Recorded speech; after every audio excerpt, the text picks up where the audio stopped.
أعوذ بالله من الشيطان الرجيم بسم الله الرحمن الرحيم وصلى الله على سيدنا محمد أشرف المرسلين وخاتم النبيين وعلى آله وصحبه الطيبين الطاهرين. Donc la louange est à Allah, le Seigneur des mondes, que l'honneur et l'élévation en degrés les plus complets et les plus parfaits soient accordés à notre maître Muhammad sallallahu alayhi wa sallam. Donc le messager de Allah sallallahu alayhi wa sallam a dit: Man yuridillahu bi khayran yufaqqihhu fid-din, c'est-à-dire celui pour qui Allah veut le bien et lui facilite l'apprentissage de la religion. Donc nous sommes dans le mois béni de Ramadan, le mois de l'adoration, du jeûne, du Coran, des prières surrogatoires. Il convient à la personne donc d'occuper son temps par l'adoration de Allah et de profiter de ce temps-là pour semer pour l'au-delà. إذن نحن في شهر رمضان، شهر الخيرات والبركات والعبادة، شهر القرآن، شهر قيام الليل. فعلى الإنسان أن يغتنم هذا الوقت في طاعة الله ويزرع لآخرته. Donc nous avions parlé des obligations du jeûne, mettre l'intention, s'abstenir, et on a insisté qu'il faut s'arrêter avant l'aube, prendre la précaution, et donc faire attention de ne pas manger après l'aube en suivant simplement ses passions et ses désirs. C'est vrai que, surtout dans la région parisienne et les pays du Nord plus haut aussi, la nuit est courte. La personne doit patienter. Donc l'excuse de ne pas jeûner, c'est pas juste pour le simple désir de manger ou de fumer, mais pour celui qui a une maladie qui fait que c'est insupportable pour lui de jeûner ou un âge avancé. Et nous parlerons comment il rattrape. Donc c'est sûr, toujours il faut rattraper jour pour jour, sauf celui qui a une maladie, on a dit, incurable ou un âge avancé où il ne pourra pas jeûner. Là, il faut une compensation, nourrir, donc donner à nourrir aux pauvres musulmans pour chaque jour. إذن ذكرنا عن الصيام وأركانه من نية وامتناع عن المفطرات من الفجر إلى الغروب، وأكدنا أن يمتنع عن المفطرات قبل دخول الفجر فيتأكد، وليس مجرد يتبع الشهوة ويعتمد مجرد الإذاعة أو الرزنامات التي فيها أخطاء. وقلنا في ناحية باريس تقريبا 4 ساعات ليل، وفوق ما فوق يكون أقل في الناحية الشمالية. فالإنسان يصبر ويحتسب لله، وليس مجرد شهوة الأكل عذر، إنما إن كان مريضا يشق عليه الصوم أو كبيرا في السن هذا يجوز له الإفطار. Donc justement, on avait expliqué que l'aube véritable commence quand le soleil est à 18 degrés sous l'horizon. Donc ça a été dit par les astronomes musulmans et par les autres astronomes aussi, c'est ce qu'ils appellent l'aube astronomique. إذن ذكرنا أن الفجر الصادق يدخل عندما تكون الشمس 18 درجة تحت الأفق. هذا ما ذكره علماء الفلك المسلمون وغيرهم. Donc ce qui donne en ce moment Fajr vers 2h10 en ce moment, dans la période 11-12 juin. إذن وهذا يعني يكون الفجر عليه يعني تقريبا 2:10 في 11 و12 juin في باريس. Et donc on a dit, quand tu montes vers le nord, des fois le signe, il y a le soleil, il se couche même pas en fait. Donc ça arrive pas à Paris, mais il arrive un autre phénomène, c'est que le soleil n'arrive pas, ne descend pas assez bas sous l'horizon, et donc il n'arrive pas dans une période donc de l'année, n'arrive pas assez bas pour atteindre 18 degrés sous l'horizon. Donc ainsi, dans certaines régions et à certaines périodes de l'année, il n'y a pas de nuit noire. La lueur blanche reste visible toute la nuit, même du côté de l'horizon est. Donc le signe qui indique le début du subh est donc absent. Donc les savants ont indiqué la méthode à suivre dans ce cas, où le signe qui indique le début du subh est absent.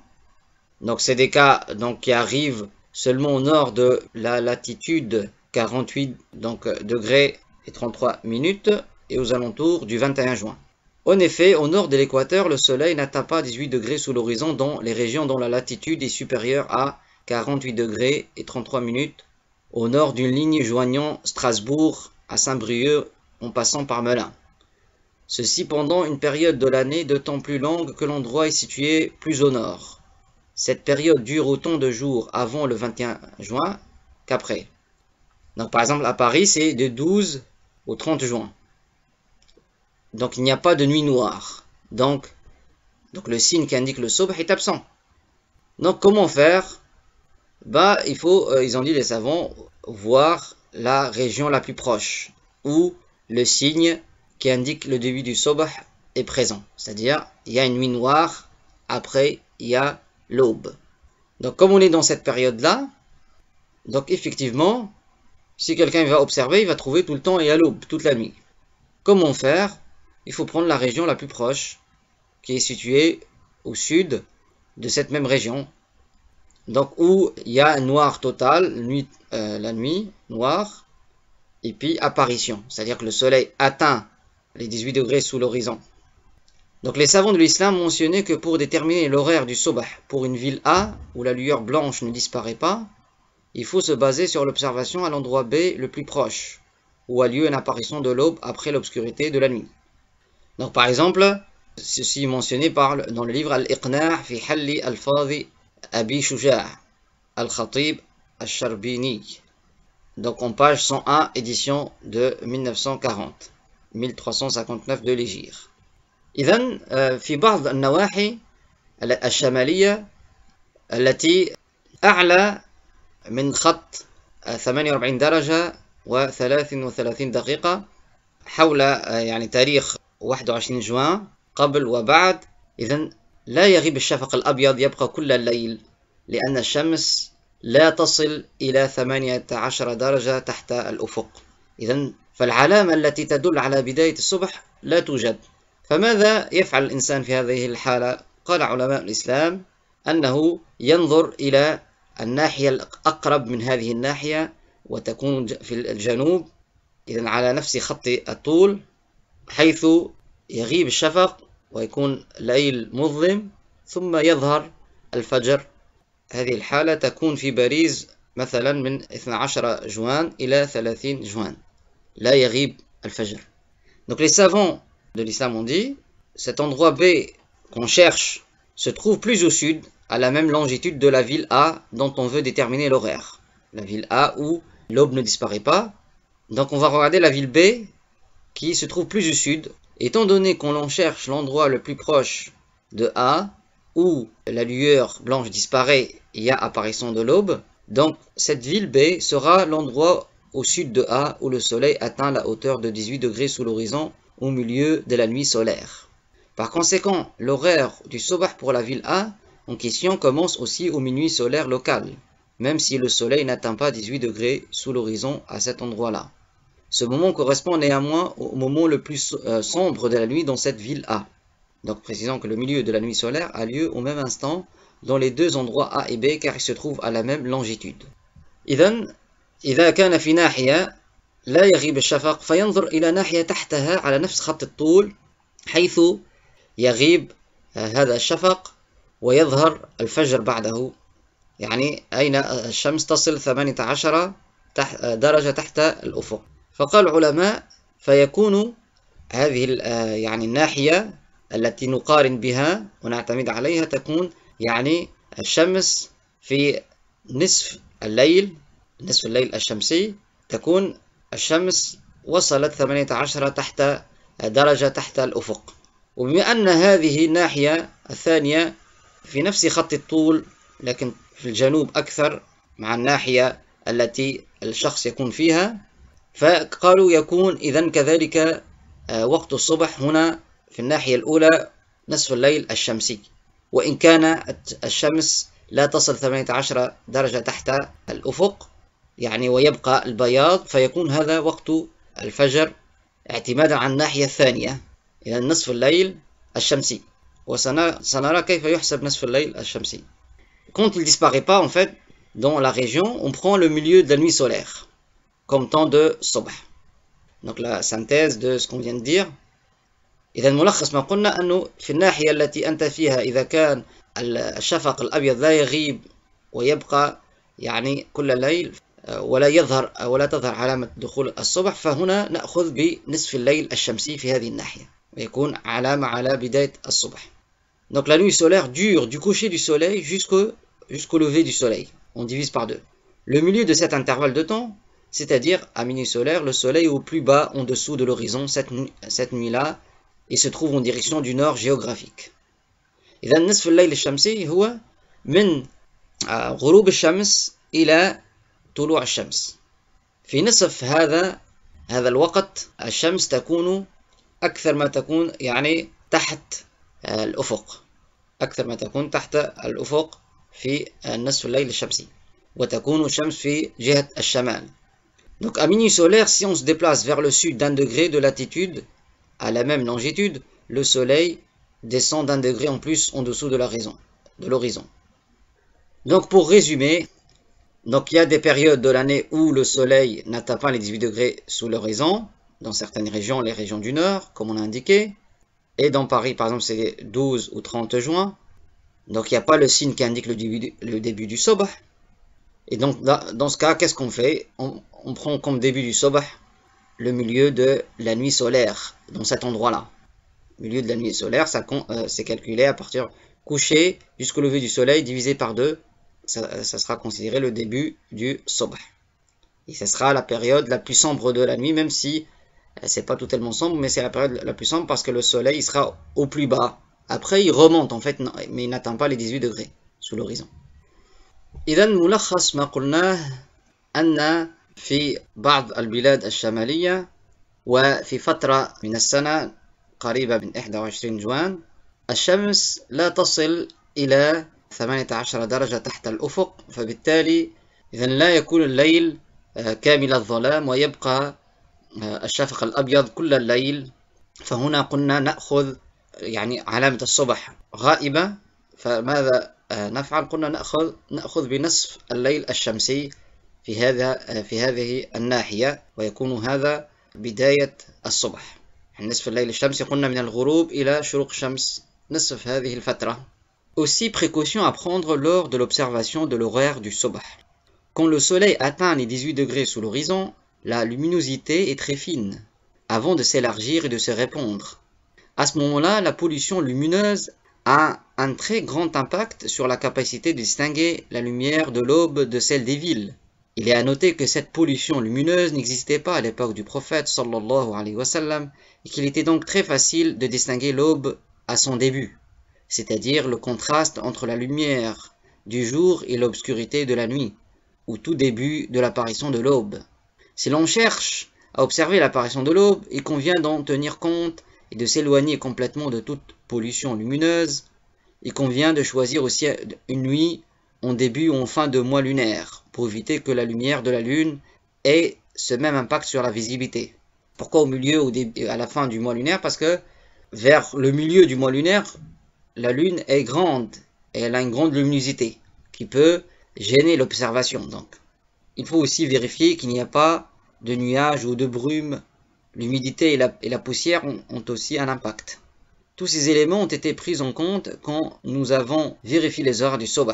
Nos observations nous ont permis de vérifier que le temps du sobh commence effectivement quand le soleil atteint les 18 degrés sous l'horizon. إذن كذلك احتياط يعني عندما يراقب وقت الصبح، وهو أنه عندما الشمس تكون 18 درجة تحت الأفق الضوء يكون قليل قبل أن يتسع وينتشر. إذن فضوء كهرباء، ضوء القمر قد يمنع الرؤية الصحيحة للصبح في أول وقته، وهذا لم يكن يعني في عهد النبي عليه الصلاة والسلام، فكان سهل أن يروا الفجر في أول وقته.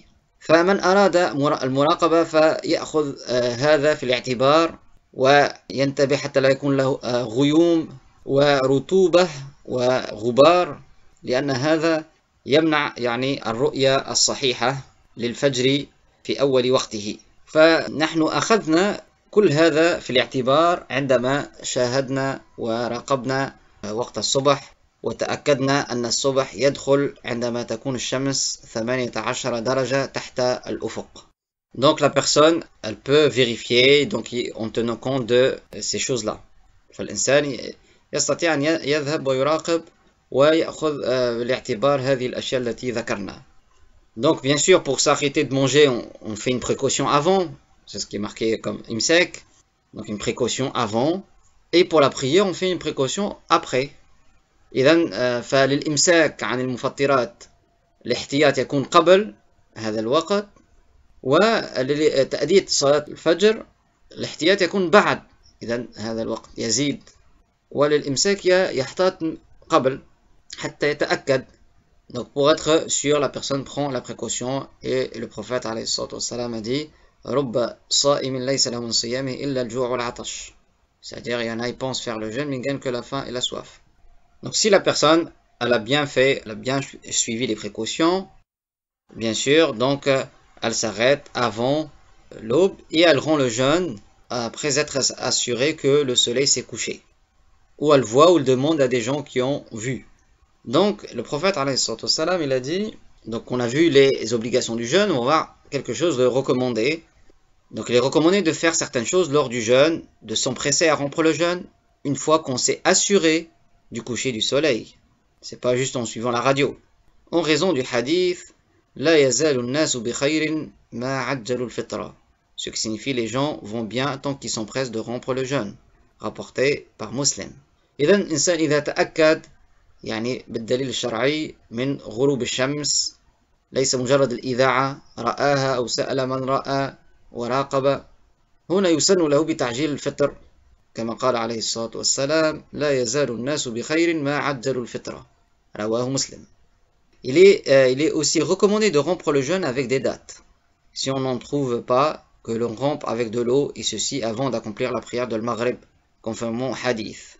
Donc le messager de Allah sallallahu alayhi wa sallam a dit إذا أفطر أحدكم فليفطر على تمر فإنه بركة فمن لم يجد فليفطر على ماء فإنه طهور. Ce qui signifie, lorsque l'un de vous rompt le jeûne, qu'il le rompe avec des dattes, car certes cela comporte une bénédiction.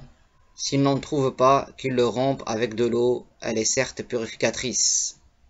ويسن كذلك أن يفطر على تمر فإن لم يجد فعلى ماء، وهذا قبل تأدية صلاة المغرب، فقد ورد في الحديث إذا أفطر أحدكم فليفطر على تمر فإنه بركة فمن لم يجد فليفطر على ماء فإنه طهور، رواه أبو داود.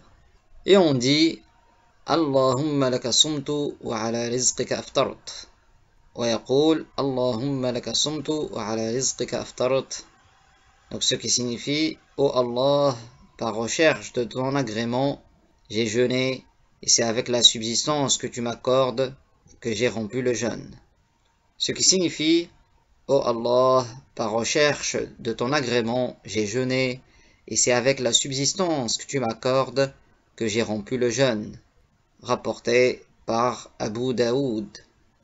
Le messager de Allah sallallahu alayhi wa sallam disait lorsqu'il rompait son jeûne ذهب الظمأ وابتلت العروق وثبت الأجر إن شاء الله. Ce qui signifie la soif est partie, les veines sont irriguées et la récompense est confirmée si Allah le veut. Rapporté par Abu Daoud. إذن هذا ما كان يقوله النبي عليه الصلاة والسلام عند إفطاره ذهب الظمأ وابتلت العروق وثبت الأجر إن شاء الله. Donc comme on a dit, il est indispensable avant de rompre le jeûne de s'être assuré du coucher du soleil. Il ne suffit pas de se fier simplement à l'appel à la prière de la radio. Il arrive parfois qu'il y ait lieu certaines précipitations à diffuser l'appel avant son temps, comme cela a déjà eu lieu dans le passé dans certains pays.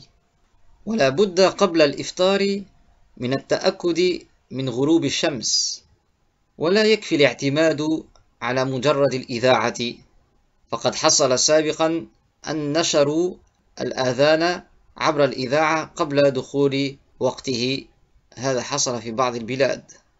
Il est aussi recommandé de retarder le sahur, le dernier repas, jusqu'à la fin de la nuit, avant l'aube, même si c'est une gorgée d'eau.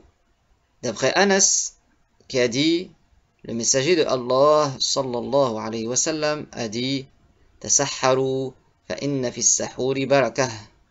Ce qui signifie prenez le sahur. Certes, il y a dans le sahur une bénédiction, rapportée par Muslim. إذن وتأخير السحور يسن كذلك كما ورد في الحديث إلى آخر الليل لكن قبل الفجر كما ذكرنا ولو بجرعة ماء. عن أنس أن الرسول صلى الله عليه وسلم قال تسحروا فإن في السحور بركة رواه مسلم. De même, il est encore plus important pour le jeûneur de préserver sa langue du mensonge, de la médisance, des paroles vulgaires et autres encore parmi les choses interdites. Donc les choses interdites sont interdites donc pendant Ramadan ou après. Mais la personne fait attention encore plus pendant Ramadan. كذلك يتأكد في حق الصائم صون لسانه عن الكذب والغيبة والكلام البذيء وغير ذلك من الأشياء المحرمة. Sache, mon frère musulman, qu'il est plus facile de faire preuve de patience pour persévérer dans l'obéissance à Allah subhanahu wa ta'ala que d'avoir à endurer son châtiment. Donc patiente en te gardant des interdits, patiente en faisant un jeûne correct, notamment en s'abstenant bien avant l'aube pour être sûr que le jeûne est valable et de rompre bien après le coucher du soleil.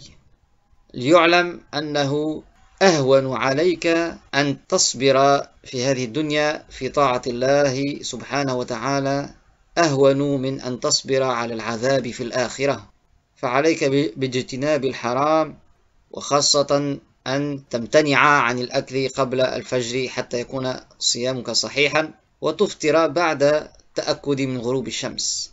Donc la personne évite notamment les grands péchés pendant Ramadan. Comme on a expliqué, ne pas aider au péché, comme vendre l'alcool, parce que aider au péché, c'est un péché. Aider à la mécréance, c'est de la mécréance. Et là, ça annule le jeûne. Donner à manger à quelqu'un en bonne santé pendant la journée de Ramadan est un grand péché. Même un verre d'eau. Et le péché, c'est noté pour le musulman et le non-musulman. Donc aider un musulman ou un non-musulman à manger pendant Ramadan, alors qu'il n'est pas malade, ben, c'est un grand péché. Donc il faut patienter en obéissant à Dieu. C'est plus facile que de patienter dans le châtiment. Là, c'est des grands péchés. Et si c'est aider à la mécréance, c'est de la mécréance. Emmener quelqu'un dans un lieu, il va faire la mécréance, c'est de la mécréance. Donc c'est comme si quelqu'un, par exemple, il aide quelqu'un à aller voler. C'est un péché. Et manger pendant le Ramadan, c'est un péché. Donc si tu aides à ce péché, que ce soit voler ou manger pendant le Ramadan, il y a un péché. Donc aider au péché, c'est un péché. Donc beaucoup malheureusement, ils tombent dans ces grands péchés-là et l'ignorance n'est pas une excuse. Et se rendre licite le péché, là, c'est encore plus grave, c'est de la mécréance qui annule l'islam. Ça veut dire qu'il faut revenir à l'islam par les deux témoignages. Il n'est de Dieu que Dieu, Muhammad est le messager de Dieu, en délaissant la mécréance. فعليك أن تصبر حتى تطيع الله ولا تقع في المعاصي الكبائر كما يفعل كثير من بيعهم الخمر والإعانة على المعصية أو بعضهم يعينون على الكفر بأن يحمل شخصا لمكان يعبد فيه غير الله فيخسر كل ثوابه وعليه أن يرجع للإسلام بالشهادتين أو يطعمون الناس الطعام في نهار رمضان وهذا كبيرة. إذا إنسان أعان غيره على أن يذهب ويسرق حرام لأن السرقة حرام وإن أعان غيره أن يأكل في نهار رمضان أو يشرب الماء فهذا حرام لأن الأكل في رمضان حرام إلا إذا كان الشخص مريضا معذورا والحرام يكتب على المسلم والكافر فإن أعان مسلما وكافرا على الأكل في رمضان يكون وقع في كبيرة كلما أعان غيره على الأكل في رمضان يقع في كبيرة وإن استحل المعصية يكون خرج من الإسلام وخسر كل الثواب وعليه أن يرجع للإسلام بالشهادتين بقول لا إله إلا الله محمد رسول الله. Al-Bukhari et Muslim ont rapporté de la parole de Abu Huraira que Allah l'agrée que le messager de Allah a dit إنما الصوم جنة أي وقاية فإذا كان أحدكم صائما فلا يرفث ولا يجهل وإن امرؤ قاتله أو شاتمه فليقل إني صائم. Ce qui signifie, certes le jeûne est une protection lorsque l'un d'entre vous fait le jeûne, qu'il ne commette pas de grands péchés, qu'il ne fasse pas preuve d'injustice envers les gens. Et si quelqu'un le provoque ou l'insulte, qu'il dise « Je suis en train de jeûner, je suis en train de jeûner ». فقول النبي عليه الصلاة والسلام فلا يرفث ولا يجهل هذا يدل على تحريم والامتناع عن كبائر. Donc le prophète dans ce hadith, il interdit bien de commettre les grands péchés. Et puis dans le Coran, Allah Ta'ala dit وَتَعَاوَنُوا عَلَى الْبِرِّ وَالتَّقْوَى وَلَا تَعَاوَنُوا عَلَى الْإِثْمِ وَالْعُدْوَانِ ففي تحريم الإعانة على المعصية. Donc dans ce verset qui signifie entraidez-vous pour le bien et la piété et ne vous entraidez pas pour le péché et l'injustice. Il y a bien l'interdiction d'aider au péché. Aider un musulman, un non-musulman au péché est un péché. إعانة المسلم أو غير المسلم على ما حرم الله فهو حرام. De la même façon, il est encore plus important pendant Ramadan de s'empêcher d'écouter tout ce qui est interdit d'écouter et d'empêcher le reste des organes comme la main, le pied, de commettre les péchés et les interdits. Comme souvent des gens tombent souvent dans la médisance qui est citée ton frère en islam parce qu'il lui déplaît en son absence. ويتأكد كذلك في رمضان الامتناع عن الاستماع لما هو حرام الاستماع إليه ومنع الجوارح كاليد والرجل من فعل المحرمات وكذلك يمتنع الإنسان عن الغيبة التي يقع فيها كثير من الناس وهي ذكرك أخاك المسلم بما يكره في خلفه. De même, il est recommandé de faire preuve de beaucoup de générosité, d'entretenir les liens de proche parenté, de réciter beaucoup le Coran, si quelqu'un il a bien appris la récitation avec des gens qui connaissent, et de faire retraite dans la mosquée à l'I'tikaf, et plus particulièrement pendant les 10 derniers jours. Pendant les 10 derniers jours. Ainsi, Muslim a rapporté d'après Ibn Omar que le prophète faisait retraite dans la mosquée pendant les 10 derniers jours de Ramadan. Bien sûr, la personne doit apprendre le minimum indispensable de la science de la religion auprès de gens dignes de confiance par transmission orale. Et comme on a dit, donc nous dispensons des cours gratuits, il suffit de faire la demande par mail sur le site et des cours de récitation aussi. Et puis la personne qui a des prières à rattraper, elle doit s'occuper du rattrapage après avoir appris comment rattraper et comment prier correctement.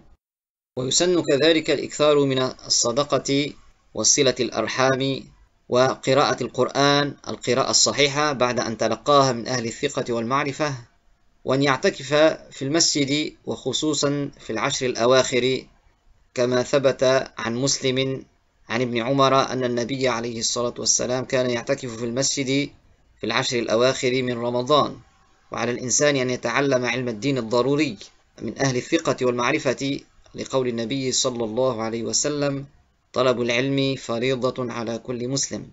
Acquérir la science de la religion est une obligation pour chaque musulman. فيمكنكم طلب الدروس المجانية بإرسال ميل. عندنا دروس في عدة أماكن مجانية في علم الدين الضروري وقراءة القرآن. Il est aussi recommandé de dire si on a été insulté, je suis en train de jeûner, je suis en train de jeûner. إني صائم يقول هذا عندما يشتم كما ورد في الحديث. Il est recommandé de donner de quoi rompre le jeûne au jeûneur. ويسن كذلك أن يفطر الصائمين. Donc si tu donnes de quoi rompre le jeûne à un jeûneur qui n'a pas de quoi rompre son jeûne, tu gagneras la récompense que le messager de Allah sallallahu alayhi wa sallam a promise. من فطر صائما كان له مثل أجره غير أنه لا ينقص من أجر الصائم شيئا. Le messager de Allah sallallahu alayhi wa sallam a dit من فطر صائما كان له مثل أجره غير أنه لا ينقص من أجر الصائم شيئا. Ce qui signifie celui qui donne de quoi rompre son jeûne à un jeûneur aura une récompense comparable à la récompense du jeûneur, sans que la récompense du jeûneur ne soit en rien diminuée, rapporté par At-Tirmidhi. C'est-à-dire ici, ça veut dire qu'il a une grande récompense, c'est ça qui est visé par le hadith. Donc semblable à la récompense du jeûneur, mais qui ne sera pas totalement égale de tous les points de vue. En effet, celui qui a jeûné le mois de Ramadan accomplit une obligation. Quant à celui qui lui a donné de quoi rompre le jeûne, il fait un acte surrogatoire. Et l'acte surrogatoire n'est pas équivalent à l'acte obligatoire. L'acte obligatoire est supérieur à l'acte surrogatoire. Donc le messager de Allah sallallahu alayhi wa sallam a dit dans un hadith qudsi, قال الله عز وجل وما تقرب إلي عبدي بشيء أحب إلي مما افترضت عليه. Ce qui signifie, Allah Azza wa Jal dit, ce qui signifie, mon esclave ne se rapprochera pas plus de mon agrément que parce que j'ai rendu obligatoire sur lui. إذن في الحديث من فطر صائما كان له مثل أجره غير أنه لا ينقص من أجر الصائم شيئا. قال علماء الإسلام معناها له أجر كبير، أجر يشبه أجر الصائم من غير أن يكون شبيها له تماما من جميع الوجوه، لأن الذي يصوم رمضان يكون أدى فرضا، والذي يفطره يكون فعل سنة نافلة، والنافلة لا تساوي الفرض في الشريعة، الفرض أعلى من النافلة، كما ورد في الحديث القدسي قال الله عز وجل وما تقرب إلي عبدي بشيء أحب إلي مما افترضت عليه، فالفرض أعلى من النافلة. إذن هذا معنى الحديث، فلهذا لا يجوز الإنسان يفسر برأيه فاسألوا أهل الذكر إن كنتم لا تعلمون. لا يجوز في الإسلام أن نساوي الفرض بالنفل، لأن هذا يكون تكذيب للدين، تكذيب الدين مخرج من الإسلام. Donc bien sûr, la religion s'apprend par transmission orale et ce n'est pas par la simple lecture de livres ou de sites. Il faut apprendre par transmission orale. Donc c'est les savants qui expliquent le hadith. Et comme on a dit, l'obligation n'est pas équivalente au surrogatoire. Car considérer l'obligatoire équivalent au surrogatoire, c'est un démenti de la religion. Et démentir la religion annule l'islam. Donc le hadith veut bien dire que c'est une récompense qui est semblable de certains points de vue. Et pour montrer que c'est une grande récompense. Mais l'obligation du jeûne, d'accomplir le jour de jeûne, est supérieure à l'acte recommandé qui est le fait de donner à manger aux jeûneurs. فصيام الفرض أعلى من نافلة إطعام الصائم. Donc aussi, il est recommandé de jeûner les 6 jours de Shawwal, conformément au hadith. Il est aussi recommandé de jeûner 6 jours durant le mois de Shawwal, à l'exception du jour de Eid al-Fitr, c'est-à-dire le premier jour de ce mois. Le mois de Shawwal est le mois qui succède à Ramadan. ويسن صيام 6 من شوال غير يوم العيد أي اليوم الأول، وشهر شوال هو الشهر الذي يكون بعد رمضان. Il n'est pas une condition de jeûner ces 6 jours successivement, les uns à la suite des autres, ni de les commencer immédiatement après le jour de la fête de Eid al-Fitr, mais cela est préférable. لا يشترط أن يصوم هذه الأيام متتابعة ولا أن يبدأها فورا بعد يوم العيد، لكن هذا مستحب. Donc il est recommandé aussi de les jeûner successivement après le jour du Eid, premier Shawwal. La sunna est réalisée même si on les jeûne séparés dans le mois de Shawwal. فالسنة تحصل حتى ولو صامه متفرقة ضمن شهر شوال. Le prophète sallallahu alayhi wa sallam a dit من صام رمضان ثم أتبعه بست من شوال فكأنما صام الدهر. Ce qui signifie, celui qui jeûne le mois de Ramadan et 6 jours du mois de Shawwal, c'est comme s'il avait jeûné toute l'année, rapporté par Abu Daoud. Cela pour montrer la grande récompense. Et bien sûr, cela ne veut pas dire de ne pas jeûner plus que cela. En effet, plus la personne jeûne des jours en plus de cela, et plus elle a des récompenses. C'est une manière de montrer la grande récompense, mais bien sûr, plus la personne jeûne, il y a d'autres jours recommandés dans l'année, comme Ashura, etc. Arafat, donc plus la personne jeûne, plus elle a des récompenses. Dans d'autres contextes, ad-dahr linguistiquement peut signifier toute la vie aussi. Le mot ad-dahr qui est cité dans le hadith. إذن من صام رمضان ثم أتبعه بست من شوال فكأنما صام الدهر. هذا كذلك لبيان عظم هذا الثواب والحث على صيامه. Et donc c'est pour inciter aussi à jeûner. وليس معناه أن لا يصوم إلا هذا ويمتنع عن النوافل الأخرى التي هي خلال السنة كعرفة وعاشوراء وغير ذلك. فكل ما يصوم الإنسان أكثر من هذه الأيام كلما يزداد ثوابه. وهذا يبين لنا أن العلم بالتعلم، إنما العلم بالتعلم والفقه بالتفقه، وليس للإنسان أن يفسر الأحاديث برأيه وهواه. فاسألوا أهل الذكر إن كنتم لا تعلمون. Bien sûr, ceci nous montre bien que la science de la religion, c'est par transmission orale, c'est pas par une interprétation personnelle de son propre avis. Comme il a dit le prophète, alayhi salatu wassalam, innama al-ilmu bit-ta'allum. C'est-à-dire, certes, la science de la religion est par transmission orale. Et Allah Ta'ala dit, fas'alu ahla al-dhikri in kuntum la ta'lamun. c'est-à-dire demander aux gens de la connaissance si vous ne savez pas. Alhamdulillahi Rabbil Alamin, wa sallallahu ala Muhammad Tahir al-Amin. اللهم ارزقنا علما نافعا ورزقا واسعا وشفاء من كل داء سبحان ربك رب العزة عما يصفون وسلام على المرسلين والحمد لله رب العالمين.